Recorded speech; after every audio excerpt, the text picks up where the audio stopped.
dude.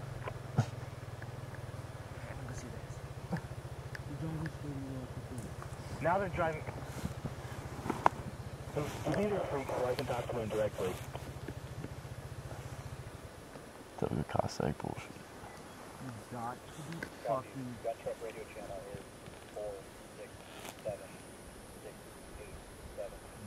4676875. They're going right towards them. Holy shit, look at all those guys.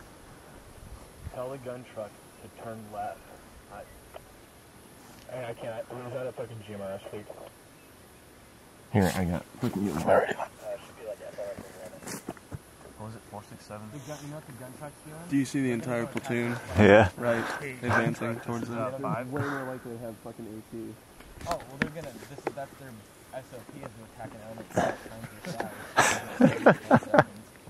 I'm the Hey, junkyard RTO, dog, can you nigga. pull that gun truck off? They fucking killed off to try and attack a very numerically superior force. Fucking dudes. Ignore them. Yeah, Sure, we were just trying to harass them for you guys.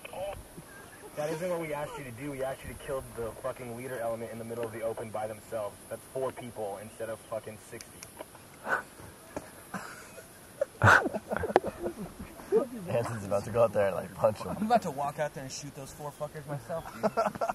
I'm not gonna lie, this is kind of funny. It's hilarious. It's so fucking falcon it's hovering in the middle so of the fucked up. Hey, is this like good drone weather? Can we fly a drone out there and like... Oh, there goes our gun truck. Yeah. And you know what? They're gonna be like, our orders were to go attack that platoon. I guarantee it. This is fucking insane. Like, I don't know how we could have explained this to them any better. Gun trucks driving in circles. No, Even worse, there's 4 guys. Kill the 4 guys. We're like, no, we're gonna go harass the platoon, and they're getting murdered by like. No, first they drive in circles around the 4 in the crossing. Oh, no, we're gonna relay. There are a ton of niggas moving in that one line, huh? Yeah. 2 things. Do you have a bow things over here I can use? Cool. I can.